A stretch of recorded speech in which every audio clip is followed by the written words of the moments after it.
6, 5, 4, 3, 2, 1. The History with Jackson podcast.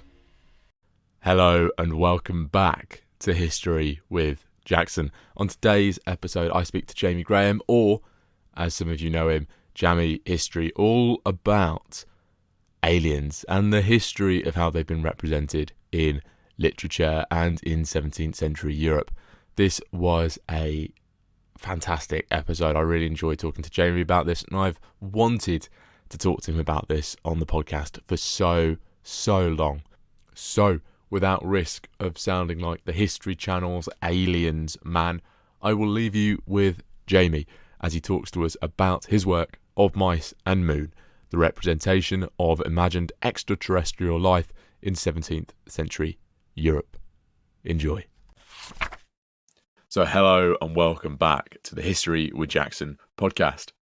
So today we have a podcast that I think has been a long time in the making. I've been really excited, and I've tracked the progress of this work ever since he announced that he was going to write on this. So today we are welcoming historian Jamie Graham to the podcast, known to some of you as Jammy History. And we're going to talk to Jamie all about his work of Mice and Moon, the representation of imagined extraterrestrial life in 17th century Europe. Europe, not Europe. How are you doing, Jamie? I'm doing great, thank you. It's great to be here on the show, and I'm glad to hear that you were keenly watching and waiting for this thing to be ready so that you could pounce on it. But yeah, no, it's just good to be here and to talk about the beliefs in 17th century Europe. I've honestly, the second you said it, I was so excited, and you were posting those history channel memes. I was like, I've got to talk to Jamie about this. So I'm really looking forward to talking to you about it. But first thing, I want to ask you, and I've asked everyone this, and we have such amazing answers to it. What was the inspiration for you in writing and coming up for this work? So the inspiration for why I wanted to go down this sort of road, it started during when I was writing my undergraduate dissertation. I wrote about the betrayal of death in ballads in the 17th century, which obviously is a very heavy topic. You're writing it during a pandemic, it's an even worse thing to write about, because everywhere you look now it's death. And it just got a very heavy topic. So when I started my master's and I was looking at dissertation ideas, I very much vowed that whatever I was going to do, it was going to go the opposite end of the spectrum, to pick something as quirky and as fun as I could, just to sort of bring some sort of joy into what I'm writing. And I'd stumbled into this topic after a frantic night of Googling. I stumbled into the works of John Wilkins, who was very much my inspiration for this. He was the Bishop of Chester in the 17th century. He's the brother-in-law of Oliver Cromwell, which is a family portrait I can never quite picture them both stood next to each other. And I'm half convinced that the only reason that, I've always joked that Cromwell banned Christmas so he didn't have to put up with him and his wacky idea on aliens. But yeah, it was Wilkins's work that was very much, it made me laugh. And at the beginning of my dissertation, I thought I'll do something fun. I wonder if other people did what he did, which obviously we're going to talk about on this. And that's how the crazy project was born. It's quite funny, that juxtaposition between your undergrad dissertation and this master's thesis is probably the same between Wilkin and Cromwell as well. So it's my two personalities coming out. So this period, the 17th century, is dominated by religion. There's a lot of religious conflict, politically and sometimes physically. So how were people wanting to explore this topic of extraterrestrials able to do so without inciting the fury of the church? Yeah, it's a good question, because obviously the Catholic Church in particular, but the Protestant one too, was not very keen at this time in ideas about science, changing attitudes towards the structures of the universe, our changing understandings of the solar system and planets. It was all a very contentious issue. You have to look at Galileo and Bruno and what happened to them. Sort of evidence for it. But then to go a step further and go, oh, but there's life on those planets too. It opens like a theological can of worms that sends like the Catholic Church screaming every time anyone brought it up. And as a result, these sort of like wacky ideas often got included or like used against the authors. A good example of it is Johannes Kepler. He was a big German scientist at the time. His mother gets tried on witchcraft charges, and his work that references extraterrestrial life gets brought up as evidence against his mother, because they argue that it's like a demonic work and that she is clearly the inspiration for the work. Which, in fairness, like Johannes Kepler didn't help in that regard, but there was so much that, like, because there was that risk, people had to try other ways to sort of protect themselves. So one of the main ways they did it was to basically make it all comical, to make it all seem like it was a joke. You know, it's sometimes you do this today when you say something and you just go, "It was a joke, guys. I didn't actually mean it." All these writers sort of did it in advance. So John Wilkins, in his scientific study where he explores the idea of extraterrestrials, he refers to it as a light study that he did whilst he was a student at Oxford Uni. So he always goes, I never took it seriously. It's a light study. I just did it in my spare time, as a fun little hobby. And then other people would put on things like it's a comical story, a comical tale, or to very much imply that it's all fictional. You shouldn't take it seriously. Johannes Kepler took his very seriously after his mother's witchcraft trial. After he got his mum off the witchcraft charges, he annotated the entire book. And he went through it. So if you ever read it now, it's like tiny bits of text and massive annotations underneath in the footnotes. And it's Johannes Kepler basically explaining line by line everything that he meant in it, because he basically just went, this should never be taken out of context again. And he even puts into it, don't take this out of context. I'm writing down what it means so that there's no chance of this getting mistaken. So it's things like that, ways of just like protecting yourself. It's just to make it a joke or to explain it and to basically insist that what you're saying isn't heretical. Because obviously, if people think it is, there's a very big repercussions for the authors. I find it quite funny how those kind of footnotes still carry on today, where you get some academics going like, no, I genuinely mean this, not what you might think I mean. So I think it's quite funny how those similar kind of studies and ways of talking about your studies have continued on to today. And to try and get his mum off those witch trials is absolutely brilliant, and then be vengeful with it is, I think, a brilliant way of being an academic in that perspective. It's academic pettiness at its finest, yeah. I think.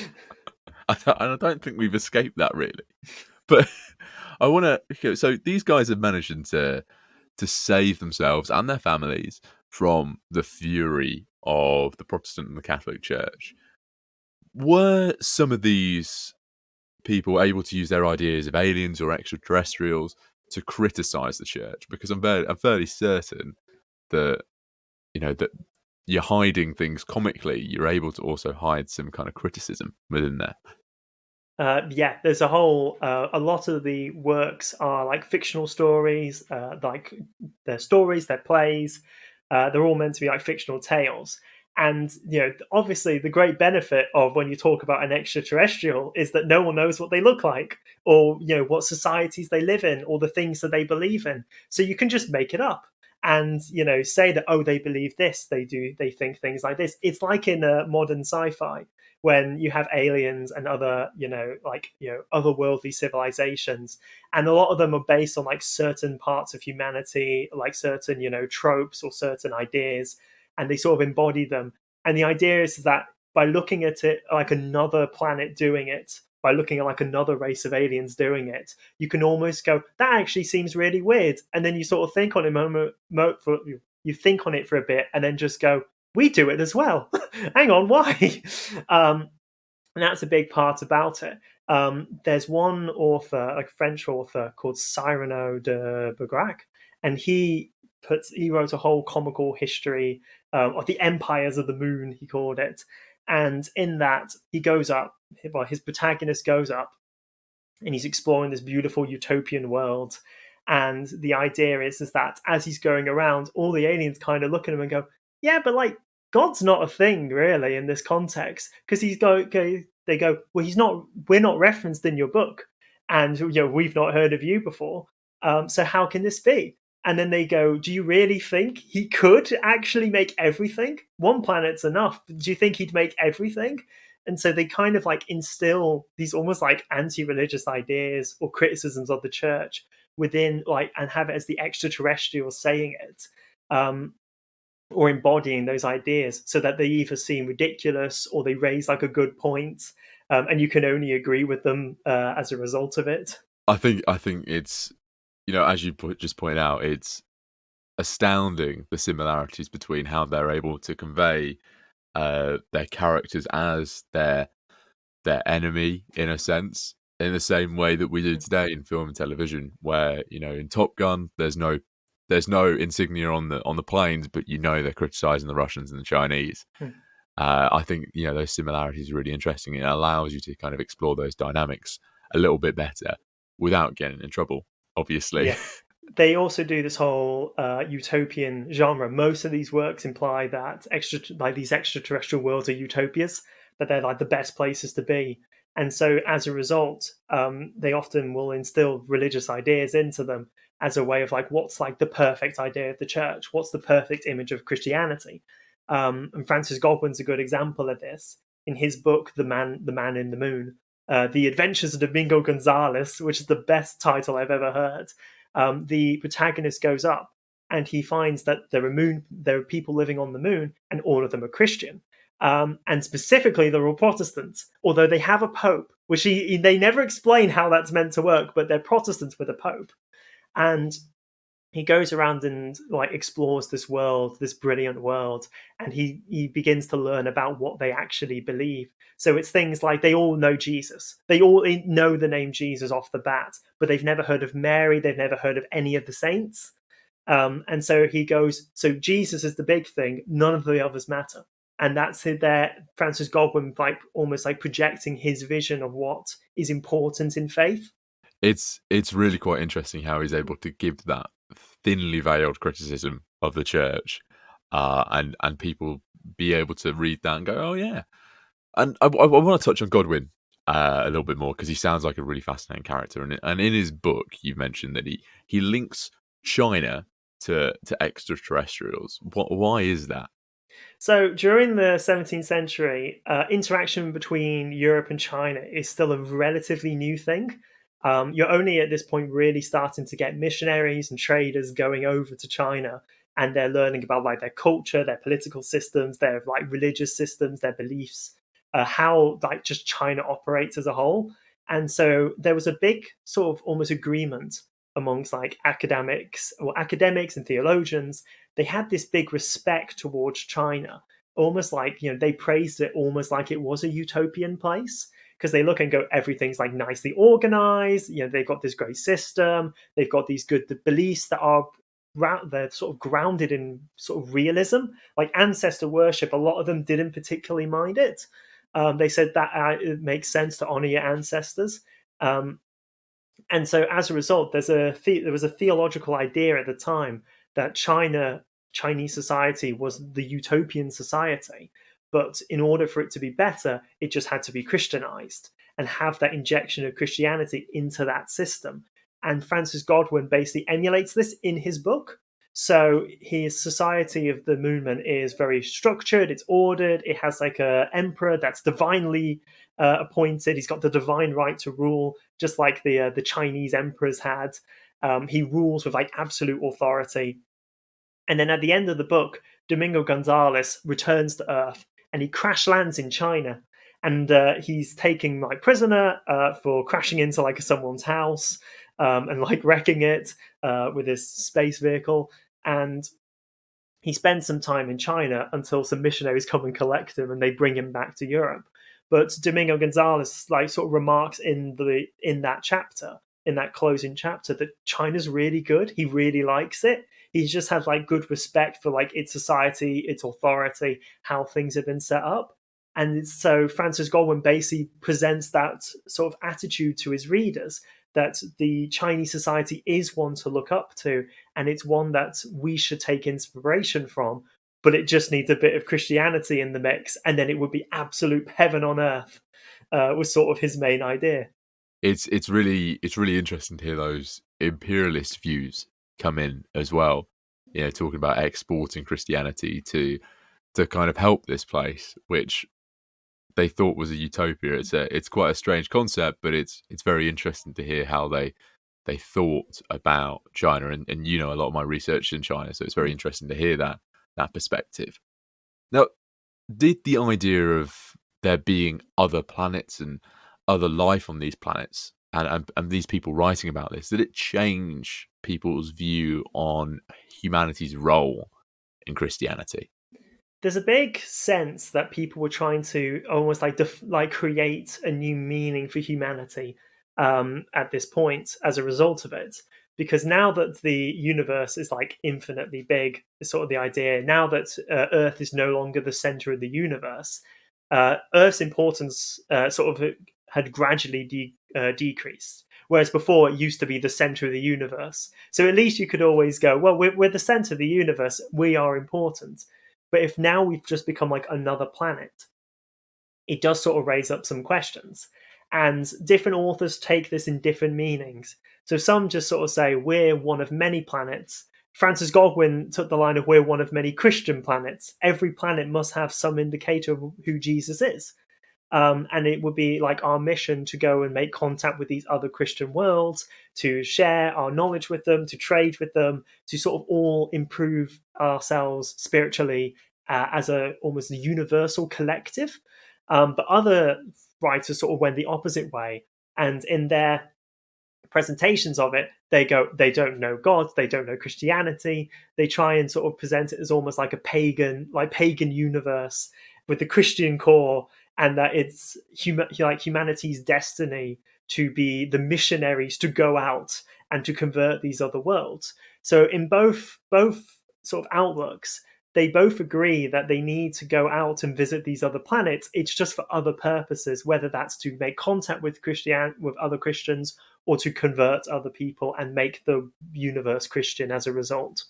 It sounds like the kind of continuation of how Christians have thought about Christianity's role on Earth. You know, we should go out and interact with those other Christians out further east, or we should go out further east and convert these people to Christianity. I think it's very, very interesting perspective of being able to see that they want to continue those views.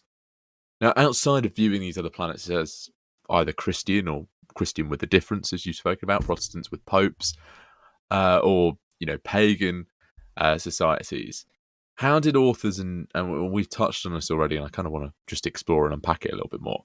How did authors and thinkers imagine the wider society and politics of these planets? We're talking about them, a lot of them being almost utopias. So were these views that they had indicative of a wider political landscape of the period? The main sort of political sort of structure that basically every extraterrestrial society that they imagined during the 17th century is an absolute monarchy. They're basically all absolute monarchies. They have a strong figurehead. It's like Godwin's has a strong king that rules over the world. He rules over a collection of princes that have like local territories. Each prince then has other princes that serve under them. A very like hierarchical, almost feudal-like structure, where you just have the one emperor at the top and then layers and layers of princes down below, where none of them can stand up to the king's might alone. But this is also seen in other works as well, because it's all meant to link to the ideas of promoting absolute monarchies across Europe. So obviously we have King James VI or James I in Scotland and England, and he was very much pushing the idea of the divine right of kings. That he had the right, he had been given the right by God himself to rule over the kingdom as he sees fit. And a lot of these works sort of agree with him, and they kind of suggest that yes, this is the way things should be done. So there's one play that was done by a guy called Ben Jonson, and he calls it News from the New World. And they don't mean it as like news from America. He means the new world up in space. And it's two heralds discussing like this extra terrestrial society that they have encountered. And at the end of it, a group of extraterrestrials come onto the stage and they do a series of songs and dances.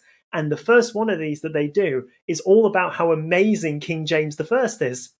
They're all sat there going, "He's great. We love him so much. We've heard about him up in our society on the moon. He's great. We love him. You should all like him too." And then they all run off stage um, to do their next song. Um, so it was very much seen as a way of like popularizing them in almost like a very strange way of doing it. Because it's like, if you aren't going to take my word for it, take this extraterrestrial being's word for it. Because his greatness has extended beyond the boundaries of Earth itself. It's a good prestige when that. But you had other authors that also try to reinforce the ideas of like the power of absolute monarchies. So Cyrano de Bergerac does this in his work on the comical history of the states and empires of the moon, because during the book there's a civil war that breaks out where a bunch of the nobles rise up against the emperor because they don't agree with some of his decisions, and the emperor just absolutely annihilates them all in a war. And the mention of the war is so short, it's literally like a paragraph. They just go, they rose up and then they got defeated by the emperor, and the emperor just restored order greatly. So there is a great sense where they're trying to create this idea that absolute monarchies create that sense of order, that sense of stability, and they very much promote it. I've never seen a work where they promote other government types. The closest you get are when you have the nobles kicking around, almost like Parliament would, but they never have the power that like Parliament did when they challenged King Charles I in the British Civil Wars. They never have that kind of power. It's always still, nope, the king has the power, the emperor has the power. He is great. All hail him. It's really interesting to see that this work is operating as a form of propaganda that reflects what those monarchies want people to say, in essence. And I find that really interesting how they're promoting absolute monarchy, particularly for a monarch who needed to promote that as well, due to their recent succession to the throne. I found that quite interesting, really. Now, this period, importantly, is the beginning of the colonial era for European powers, and they're starting to establish these vast empires with the original New World, as you mentioned, with the Americas. So we've touched on imperialism a little bit already, but I just want to look at it a little bit more. Is how did the ideas of colonialism link to the imagined lunar society? So there's once again there's sort of two ways that they take this. Some people use extraterrestrial worlds as a means to almost subtly criticize colonialism and to suggest that maybe it's not the right way to go around things. And then other writers are all up for it and they go, yes, this is great. This is exactly what we should be aspiring to continue doing. And the best example of this can be seen within Johannes Kepler's work.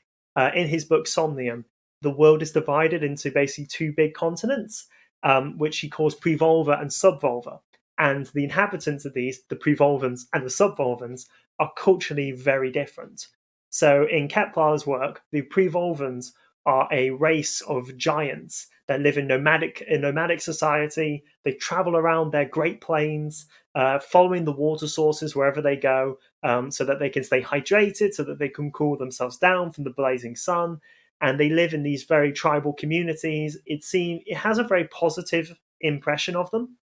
The way he describes them, it does just sound quite nice.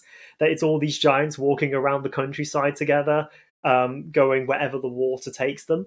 And this is very much like a comparison to like the Native American groups you see on like the Great Plains, and sort of those tribal communities that European powers were making contact with as they began colonizing in the Americas.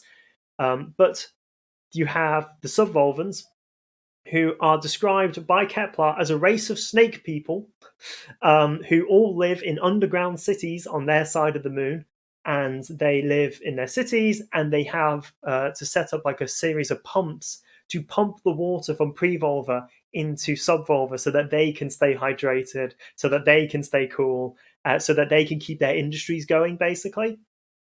And the idea of it is it's almost like a representation of the differences between the sort of like, the Native Americans and the Europeans, where the Europeans are extracting the resources from the Native American side and bringing it back over to Europe, just because they can, because they want the resources. And it's much like how the subvolvans are extracting the water and bringing it over to their side and taking it away from the prevolvans. So it's almost like a criticism of it, in a sort of very subtle way, because it very much is acknowledging that they are just taking resources from that side of the world, and that they are exploiting the people that live there, and that they're taking the things that they need away from them. So that's sort of how Kepler subtly criticizes colonialism. And then you have Samuel Butler, who takes Kepler's, he's always the good example in my book, because for a lot of these works, they invent their own ideas of extraterrestrials. But for Samuel Butler, he takes Johannes Kepler's vision of it and he brings it into his work. So he has the prevolvans and the subvolvans right off the bat. He has them both, living on the moon together. The scenario is very much the same. However, he adds in this whole big ritualistic war that they have every year. They just have this big war every year, fight it all out in a big pitched battle. And Samuel Butler, in his poem, is really in favor of the subvolvans to win, to the point where he's not even hiding it. He's going on about like how the subvolvans are the civilized people, that they're fighting for civilization, all that's good in the world. And he even says that they fight against like the rude like peasants of the prevolvans. And it's very much, Kepler was subtle, Butler was not, in his portrayal of it. And the ideas that he was embedding into those works. And so when the subvolvans win the war, because of course they had to, Butler's going like, it's a great day, this is like a joyous occasion, civilization has prevailed.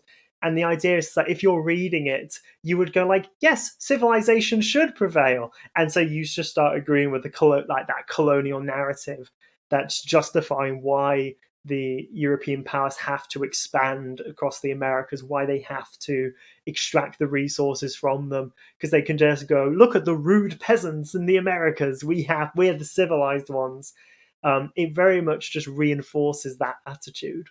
It's really quite interesting to see those splits in opinion towards religion and Protestantism, imperialism or colonialism, and how those splits play out in their work, but also how those splits have still continued today. And I know there's some people who might even consider Kaplan's perspective on colonialism as progressive today. And I find that very, very interesting how they felt that they were able to criticize it, but also give an opinion which is fairly modern by today's standards. So I think that's really fascinating to see how they were able to bring and criticize colonialism as well. So we're talking about the moon and we're talking about colonialism. Did anyone harbour any kind of aspirations regarding the moon? Because obviously we're in this massive period of expansion from European powers. Some of them must have looked up. And they did. And it was my boy, John Wilkins, the brother-in-law of Oliver Cromwell himself. He is famous for the last chapter that he writes in the book, where he basically writes out a moon mission. He plans out a moon mission. It's wild. It's the funniest thing that you ever read, really. And he sort of explains how you can get to the moon. His plan is kind of on the. He sort of writes in how he wants to approach it. His idea was to get someone, put them in a wooden chariot, as he describes it, and just launch them up, sling them up. To the point where he says, to the point where the gravitational field would lose its grip on the actual chariot. And from that point on, they have to float for about 180 days to get to the moon in what he describes as like an ethereal soup, because the idea that space was a void, which is not something that people could fathom at this point. So they believed there had to be something in between Earth and the moon. So Wilkins sort of adopts that common idea that it was like a big soup that you sort of floated through. And the idea was that the chariot would drift its way slowly towards the moon, and then it would land on the moon. And then you could get off and just experience life. You could meet the moon people, who we called the Selenites. You could experience all the joys that they had. The fun things about his travel include that you weren't allowed to bring food on the voyage. He says that you have to hibernate like a hedgehog. You just have to sort of sit there and hibernate until the whole thing is over. Because if you bring food with you, it throws off the calculations and the journey's impossible.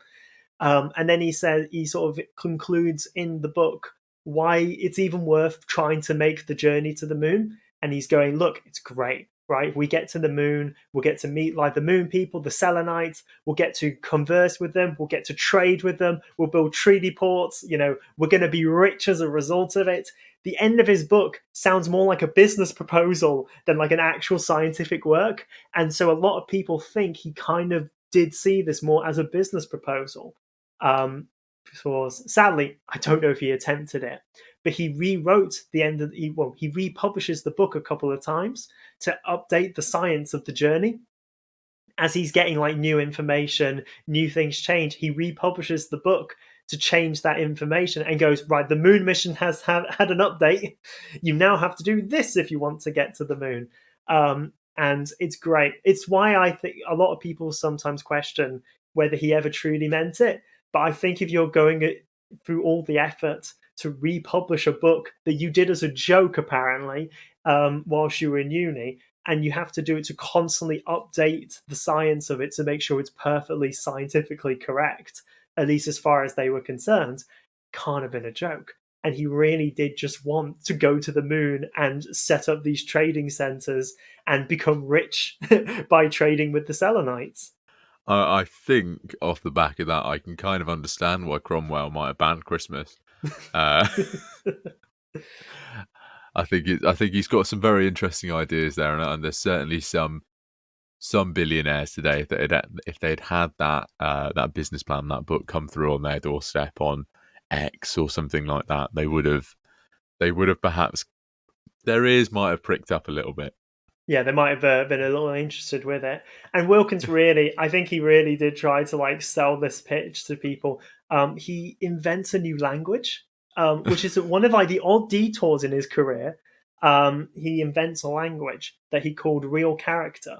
And when people asked him why he was doing it, he explains in his work that he wanted to create a language that could be used across the earth by anyone wanting to exchange in like commerce, in like merchants and trade and religion, because he said Latin's a bit too complicated of a universal language, so I'm going to make a simpler version of one. And people sort of looked at it and went, oh, cool. It's a weird random side project, for him to make. Unless you were trying to create a new language so that when you went up to the moon, you would have an easier way of communicating with people by teaching them how to use this simplified language, so that you could learn how to communicate much more effectively, and you could set up those trading centers a lot more quickly. I think he sounds like an incredibly intelligent but bizarre individual. I think he would have definitely wanted himself slung in that wooden chariot up to the moon to fly through that ethereal soup. I definitely think he's an interesting character. Now we've looked at politics, religion, extraterrestrial societies. We've touched on the business aspect of space and the moon. I now want to readjust to look at science. This was the age of discovery. So, how did science play a role in bringing these ideas to the fray? Science is very much like at the core of it, for why this even becomes a thing, and it's to do with Copernicus and his his model for the solar system, which very much represents like the changing outlook on how people viewed the solar system and the universe as a whole. Prior to Copernicus, the idea of the universe was based on like the Aristotelian sort of like image of it, where you have Earth in the center of the universe, and then everything revolves around it. And so we're the center of the universe; things all revolve around it, and things also get like better the further out you go. It was a really weird note for him to put in. He's like, "We're the worst part of the universe, but we are the middle of it." And then when Copernicus studies like the solar system, and he goes, "No, maybe it's a different method," and he suggests that instead the planets revolve around the sun. Earth basically gets a massive demotion in its importance. We go from being the center of the universe to being just another planet, just another rock floating around in space, orbiting the sun. And when he comes out with this model, people started to go, but if we're on this planet and this planet's now nothing special, really, we just orbit the sun, does that mean that every other planet that's orbiting the sun is like us? And this is how the idea of extraterrestrials becomes born, because people look now to like the moon and to other planets and goes, well, if they're just like us, they must also have like their own ecosystems, they must have life, they must have other like human like people, and that's where these ideas sort of become, they get birth from. People add in like their religious attitudes, their political ideas, once these ideas become a thing, and they add their own like satirical touch on top of it. But at its core, this was an idea that was birthed out of evolving scientific ideas. It's definitely a logical step to go and make, knowing very little about space and different planets and so on, that if Earth is no longer the center and there's several other planets that are doing the same thing as Earth, I think it's a logical step then to go, well, if we have this here, there must be something else very similar out there. And I think it was a very logical step for them to make. But did any of these theories about extraterrestrials and life on other planets bring or promote more study into science and space, and did anything come out of this further study? I think for some people, for some like scientists and academics, this definitely did encourage them to look like to the stars, to look to the other planets, and to study them. So, like John Wilkins's book is his book where he's trying to prove that the moon is its own planet, and he's looking at it through the map, and he's mapping out where the seas have to be, where the lands have to be, and he's establishing like how it would be able to have an ecosystem, how light is able to work with it. And they're looking at planets in like a different perspective at that point, where they're starting to look at each one in turn and going, but how could that one sustain life? Or what would this one be like if we went to it?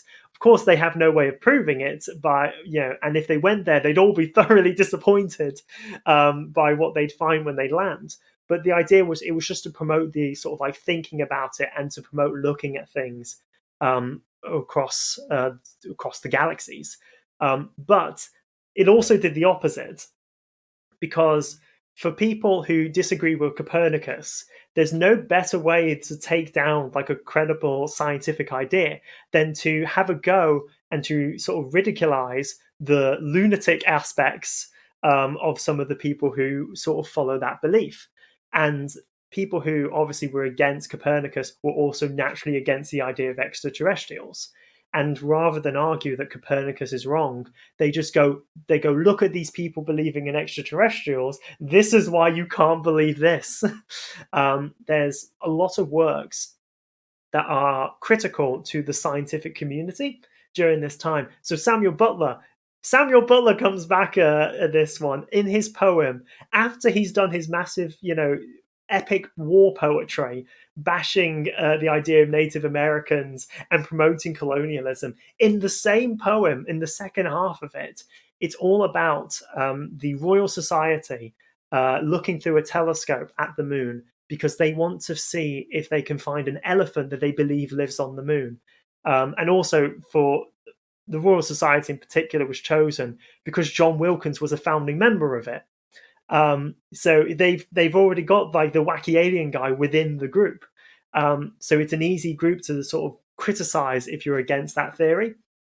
And so in the poem, they look through the telescope And as they look up to the moon, they can see something. They think it's an elephant. They all get very excited about it. They're all talking about this elephant that they can see running across the moon really quickly. It's sprinting across like to speed that they didn't think was possible. They're all discussing it. And then at the end of the poem, one of the guys looks in the telescope and realizes that a mouse has crawled inside it. And that's been running around the inside of the telescope, which has then just been like inflated to look like an elephant. And so Butler's poem was meant to be that scientists and these leading academics are just jumping to conclusions, and they're not like reevaluating evidence. They only see the first thing that they want to see, and then they go, that's it, that's our theory. And Butler goes, but that's not correct, that's not what you should be doing, so you shouldn't believe what these academics are telling you. And it's an idea that's seen in other works as well. So Aphra Behn, the well-renowned playwright Aphra Behn, she writes a play called The Emperor of the Moon, and in this play, it mainly revolves around this father in the family, and he neglects his family because all he does every day or every night is he goes and he looks through his telescope at the moon because he's trying to see the Emperor of the Moon. And he neglects his family. He's not paying any attention to what his daughter's up to anymore, and they all see it as a very bad thing. And so they decide that they're going to break the spell. They're going to break him out of his madness, his lunar madness. And so they all dress up like the Emperor of the Moon and like inhabitants of the moon. And they all show up to him one day and they're like, look, we're real. We're definitely real. And they all chat with him. And they make up this whole ridiculous story. And they're all explaining these different parts of the lunar society that they've just completely made up. And the guy's like lapping it up. He's like, yes, this is exactly what I wanted. And then at the end, his family have to like take off all the robes and they go, it's us. How did you not know it was us? And so the father goes like, oh my God, I got duped so easily. How could I fall for it? And so he goes and he burns down his library. It's a rather drastic rejection for the scientific works that had led him to this point. And so Aphra Behn was also basically criticizing intellectualism and academics and how and some of these ideas that they're believing in. So it did help some people in their pursuit to study the universe. It gave them like encouragement to keep looking.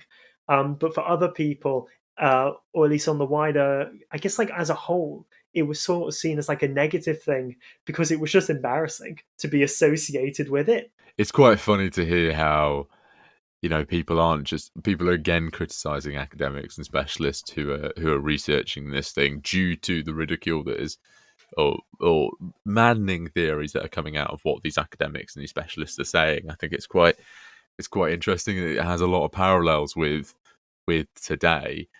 And speaking of today, I do kind of want to move into our one of our last questions. What can these theories and stories tell us about today then? So what I sort of think is the main sort of thing to take away from studying 17th century attitudes in extraterrestrials is it's how people both were able to use extraterrestrials to reflect on humanity itself. By embedding the ideas within extraterrestrials, they could better understand like the worlds that they live in, the ideas that they have, the things that they do, the systems that they live in. And we do that ourselves in modern sci-fi. We attribute to all our extraterrestrial societies ideas and reflections of humanity. We've not changed on that department. It's just that some of our ideas are just different, and some of the things we focus on are different. But at the end of the day, it's just about reflecting society itself and putting it into a different perspective. Because when you look at it in a different, almost otherworldly perspective, you can almost go, is this right? Is this how we should do things? Why do we do this? And I think that is one of the interesting things to take away from it. But I also think it's interesting in comparing it to the modern world, because a big part of it is it's people trying to understand their place in the universe. Obviously, you have like the colonial ideas, where people were wondering, oh, like if is life on other planets, what should we do with them? Like, do we interact with them? Do we go to like convert them? Do we conquer them? Will they conquer us? There's loads of like different ideas of what humanity should do now that they're in a different environment, and the environment is the entire universe. Its role has changed. What should they do? And what is humanity's purpose in it? Because the idea has always been, why were we created? Under that Christian idea, they go, well, if God created us, we still have to have a purpose. So they use extraterrestrials to go, well, mate, what is our purpose? It's thinking about it. And in the modern scientific explorations, in modern astrology, it's all about locating other life.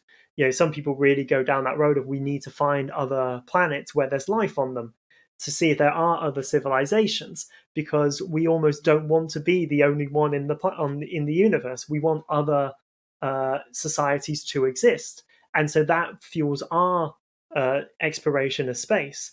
And we've sort of built our narrative in space as being explorers, to explore the space, to explore these planets, to understand them better, and to see what else is out there. Because maybe by exploring the universe better, we will then establish what is our next sort of role within the universe. What is the future for humanity on a universal level, rather than it just being on an earthly level.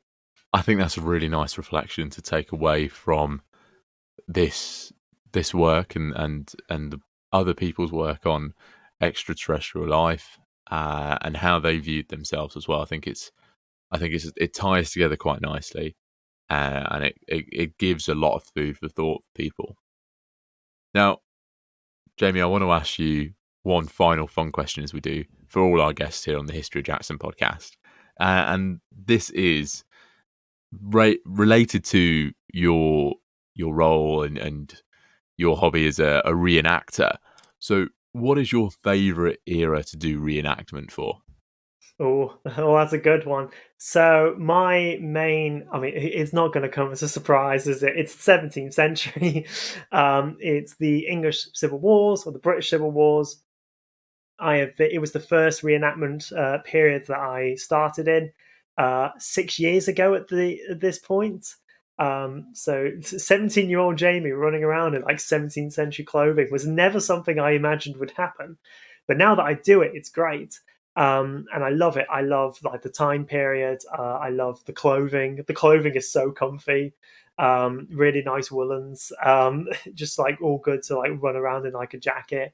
I love like the history of the British Civil Wars, like the political aspects of it, the very like the focus on civilian life and everyday people and how they lived during a civil war, and a very destructive civil war.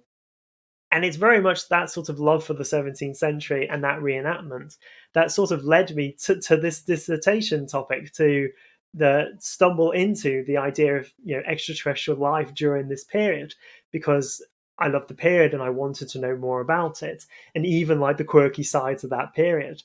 So it's just been great to do.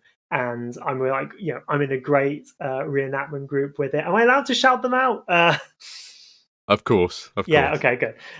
So I'm with like the Earl of Manchester's Regiment of Foot. It's a wonderful reenactment group as part of the Sea or Not. A lovely group of people. There's great camaraderie amongst them all, and we all just look good in red coats. It's our main merit. On the battlefield, it's a different question, but at least we look good at first. I think that's a great answer. It's built up. Not only you've been able to build friendships and build a connection with people, but you've developed your historical specialism around that, which I think is really interesting and really, really great. And I think I do agree with you there. The British Civil War period is an incredibly interesting period militarily and politically, and I definitely think it's something that's undervalued historically, and there perhaps should be, and you're doing it yourself, but there should perhaps be more study into it. Absolutely. I will lead the charge on the British Civil Wars if I have to. And John Wilkins will be at my side the whole way. Rambling about sending you up to the moon on a slingshot. So So, Jamie, obviously people have enjoyed listening to you talk about extraterrestrials and your work of Mice and Moon, the representation of imagined extraterrestrial life in 17th-century Europe. So how can they find you, your work, and your podcast online? Well, if you want to hear more of my ramblings and see the other like random historical rabbit holes I go down, it is that I have an Instagram account, I have a Facebook page. Both of them are Jammy History. I update those quite regularly with little historical pieces of trivia and random things that I have encountered, and I make everyone else experience them as a result. But I also have the Jammy History podcast, which sort of aims to cover the things that I want to talk about, but they're a bit too long for Instagram and Facebook. So I have to record longer episodes where I talk about them. And it's where I very much see it as like my hub for the quirky. So John Wilkins got an episode on it because of course he did. He had to. But I also talk about other things like the court dwarf of King Charles I, the battle between ocean liners during the First World War. At the time that we're recording this, I'm working on an episode about the Chinese man that claimed to be the younger brother of Jesus Christ in the 19th century, which was one hell of a can of worms to go through. But it's very much seen as like, that place for novelty. So Jammy History, check out the Instagram, check out the Facebook, check out the podcast. We're on Spotify, Apple Podcasts, any podcast site you can think of, we're probably on it. It's on YouTube as well. So just wherever you look, you'll find me. I will thoroughly recommend Jamie's content. He's been incredibly prolific recently, and I've loved the content. So keep it up, and I definitely recommend people going away and listening to it and watching it as well. So thank you very much for listening to the History of Jackson podcast. Thank you very much for coming on, Jamie. I really appreciate it. Thank you for having me. It's been a pleasure to be here and to ramble like this. I think it's been a great episode. Thank you very much, mate. Thank you very much for listening to this amazing episode with Jamie. I really, really enjoyed doing this with him. It was really informative, and it was great to talk about aliens, which is a topic that I don't think a lot of us in the history community and profession talk about very often at all, without trying to sound like a meme. But if you enjoyed this episode and you've enjoyed any of the other episodes that I have created, please consider subscribing to History of Jackson Plus on Apple Podcasts, or head to my Buy Me a Coffee profile, where you can make a one-off donation to help support History of Jackson, or you can become a monthly supporter. So thank you very much for listening, and I hope to see you all next episode.